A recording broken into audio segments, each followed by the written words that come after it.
Hey everybody, Elizabeth Nader back with you again tonight, Jersey First TV. We are here tonight to talk to you about the Build Back Better plan that President Biden is pushing, and who better to come on the show with us than two incredibly well-respected economists, Steve Moore and Jim Carter. Welcome to Jersey First TV.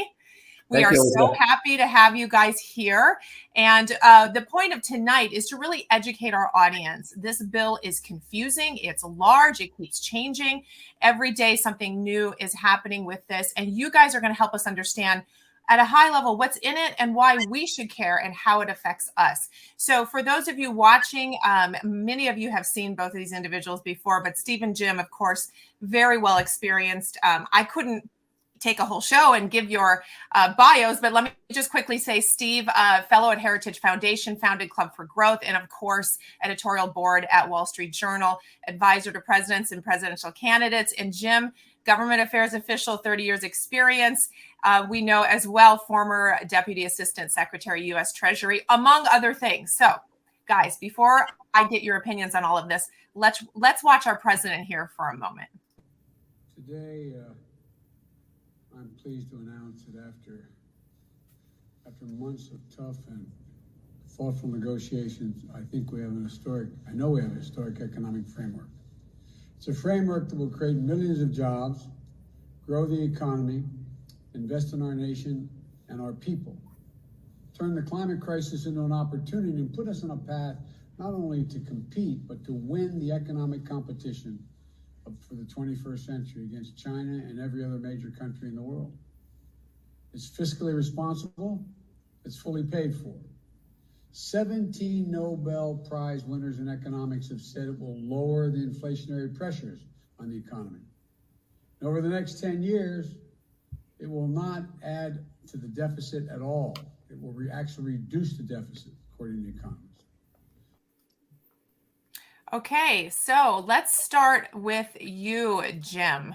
What is not quite accurate in everything he has to say there? It sounds pretty good. It sounds like I want to sign up for it. Tell us the truth. Well, I think Congressman Boyle, who's a Democrat from Pennsylvania, said it best when he said, quote, "We're missing just two things, what exactly is going to be in the bill and how we're going to pay for it. Other than that, we're good to go." So really, this bill is a moving target. It keeps changing daily. We have no idea what it costs. We've asked for scores from the Joint Committee on Taxation and from the Congressional Budget Office. We just don't know what it costs, and really, what's exactly in there. It keeps changing every day. Right. So the CBO has not actually worked through this yet, Steve. How can we be at a point where we're expecting a vote and we haven't even scored it? As Jim says, we don't even know what it really costs, except for these 17 Nobel Prize winners, apparently, that say it's going to reduce the deficit. Yeah. So, it's not going to reduce the deficit. This is one of the biggest debt bills in the history of Washington. And we're going to find out that the revenues, they're trying to put a square peg into a round hole here. And by many estimates, they're overestimating the revenues by about 50%.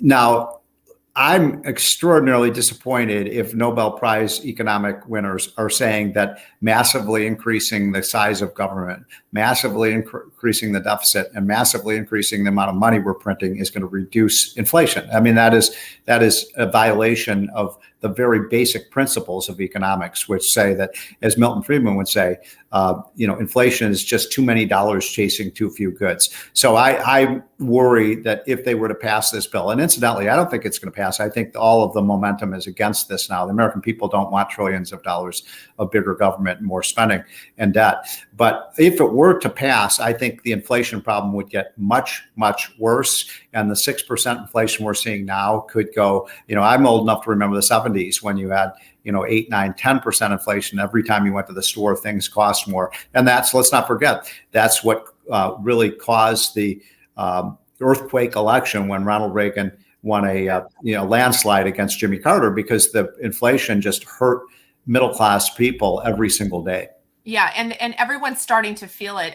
Jim, a recent ABC poll says 69% of the people don't know much about the bill. No surprise. 32% think it will hurt them. So inflation, supply chain issues, all of this is starting to become very, very personal. How are the Democrats? What is the actual agenda behind this? How can they think that the general public will buy into this? And what are they actually trying to achieve, Jim?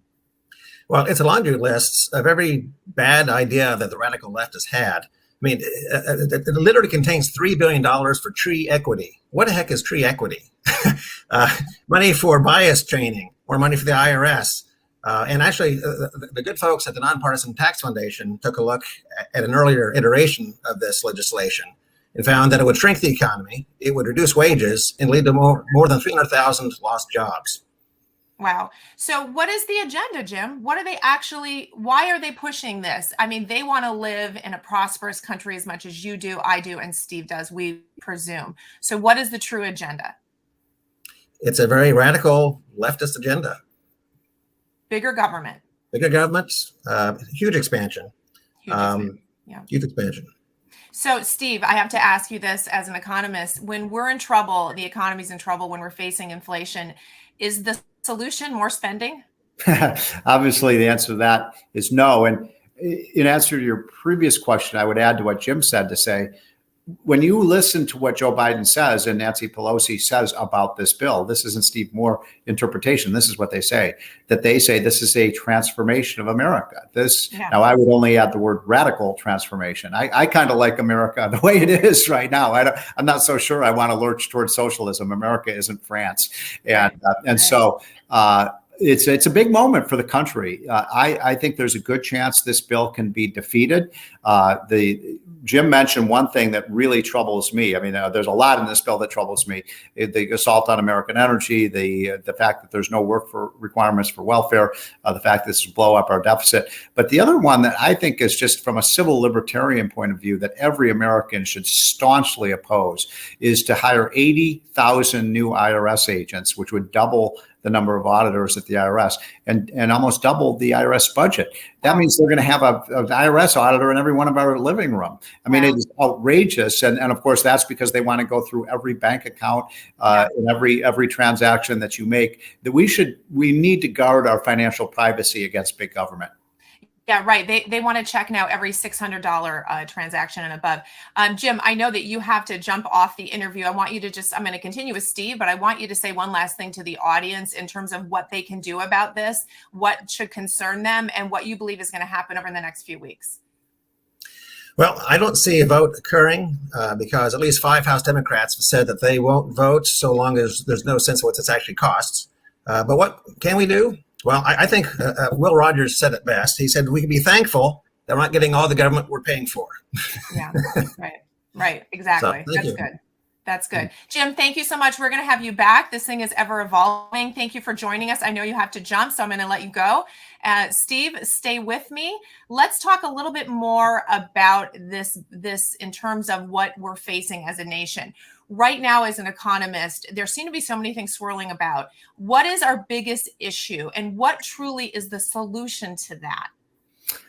The biggest issue for the nation right now is, can we get our economy up and roaring again like it was under Trump? We had the best economy in 40 or 50 years when all of Trump's policies, deregulating the economy, better trade deals, promoting American energy, reducing tax rates on American companies so they could compete and we could bring capital and jobs and factories back to the United States. I mean, that worked like a charm.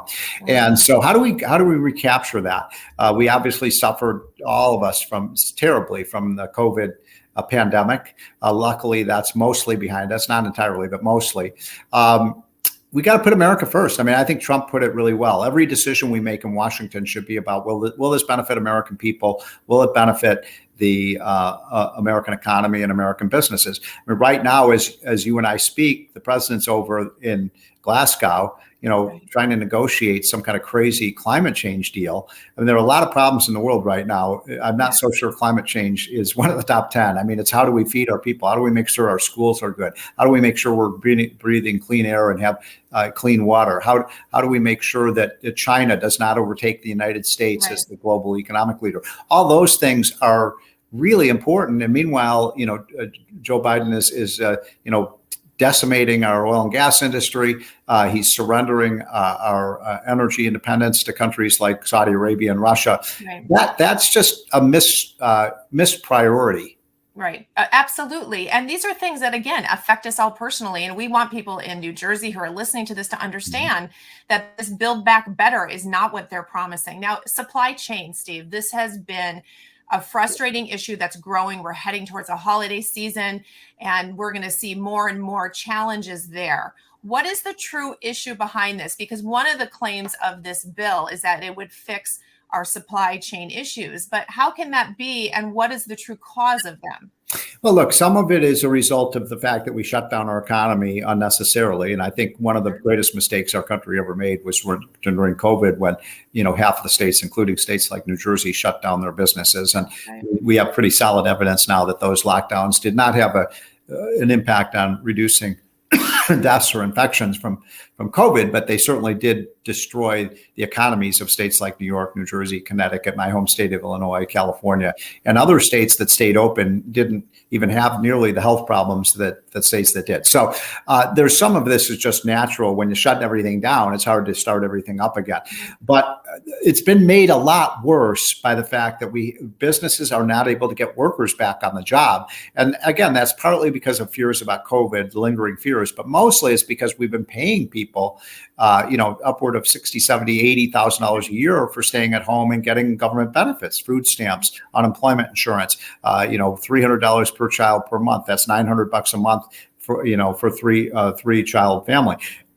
All of these payments are keeping people out of the workforce and causing real hardship. And that's why, we've got 100,000 shortage of truckers in America, and truckers make, $75,000, $80,000, $100,000 a year.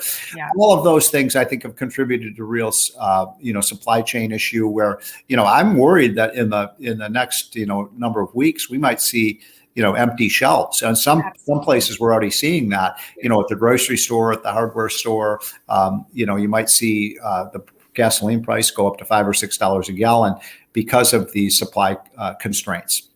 Absolutely. And as you said earlier, you're old enough to remember the 70s, as am I. I remember the You look too young for that. Well, I'm going to admit I remember them enough to know, I don't want to do that again. Right. So what's going on with the Republicans, Steve? Because, we usually count on them to be against big government, against growing the debt, against taxing, all of this, against so much spending.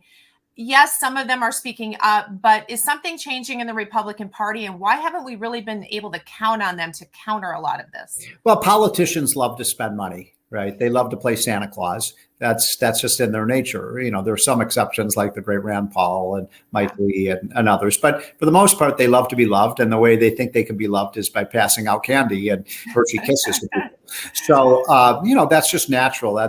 We need to have restraints on our government. Now, the Republicans are doing a pretty good job, I would say, of opposing the Biden agenda. They're not going to provide virtually any votes for this big government socialism agenda that Biden wants. But I think the Republicans should be talking about, I'm not going to talk Republican, Democrat. I'm just going to talk about what our country should do. Okay. Right now, we should be cutting government spending by several trillion, not adding more money. Right. We should be cutting government spending. So I'd like to see the Republicans really come up with an agenda about how can we, normally when a crisis is over, that's when we start reducing our debt. What's really unique about what's happening in America today under Joe Biden and the progressive left is they want to vastly expand our government at a time when the economy is already getting better. So why are they doing this? I believe, as I said earlier, this isn't about growing the economy. It's not about building roads. It's not about stopping climate change. It is about redistributing income in the country from people who are successful and people who work hard and people who aren't, and that's not the way. Where's that ever worked anywhere? I want everybody to be successful. I want everyone's incomes to rise, but you don't do that by making the rich poorer and the poor, I think that's what the Democrats want to do here. Well, President Reagan often said, America is equal opportunity, not equal outcomes. We don't promise that. That's what's made our nation great. We're the last land that people look to for that. So that is definitely something we can say is behind this is, economic redistribution, income redistribution. So what's going on with the media? You've been in journalism. You understand the inner workings of it. Why are they siding so much with this really radical agenda?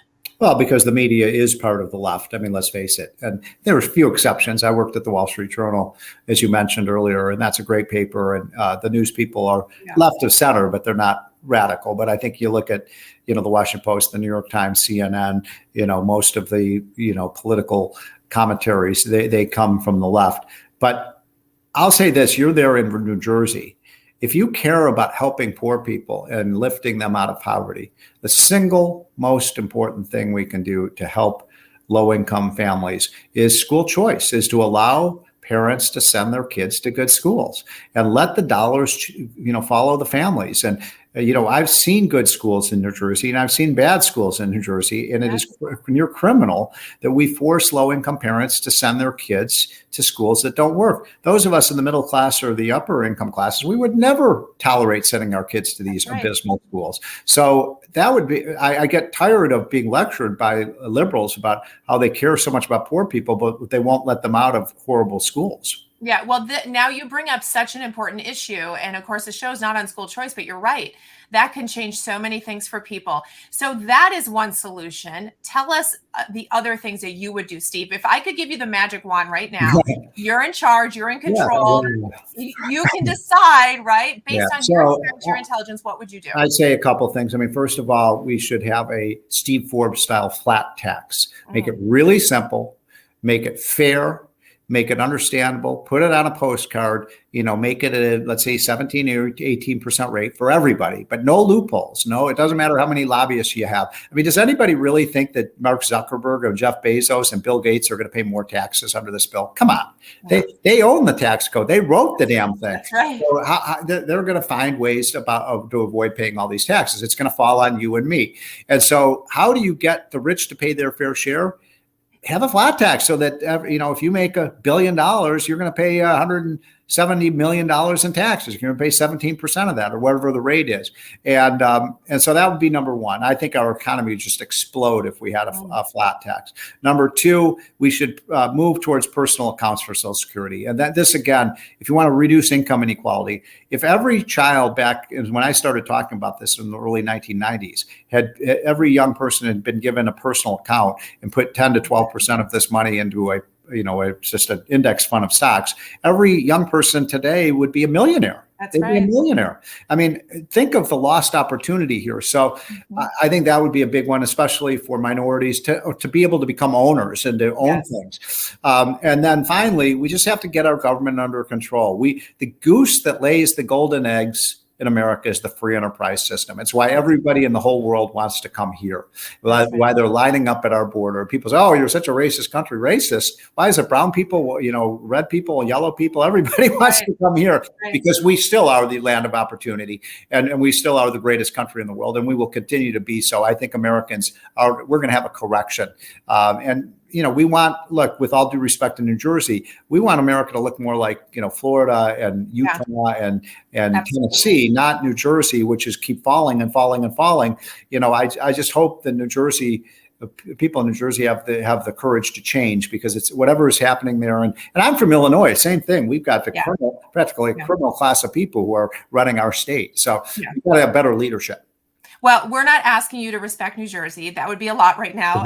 But I love New Jersey. I just don't like your politicians. No, we need to change. And as I say to people who celebrate the red states, you got to help us in the blue states because we're the source of the cancer. All we're doing is exporting to the red states.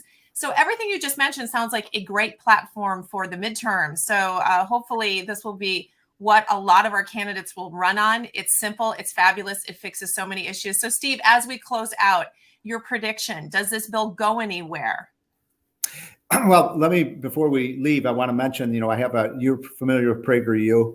Yes, and I have a video that just came out a few days ago called "The Bankrupting of America." And I just hope everybody will watch that. It's only a 5 or 6 minute. Just go to PragerU. It's free. Just watch the video, and it's a good way to educate yourself. But have your children watch it. We already have 2.5 million views on that, and we're headed to 10 million. And I want everybody to see this, to see what danger we're in when politicians run amok, as has happening in Washington now. So I remain confident.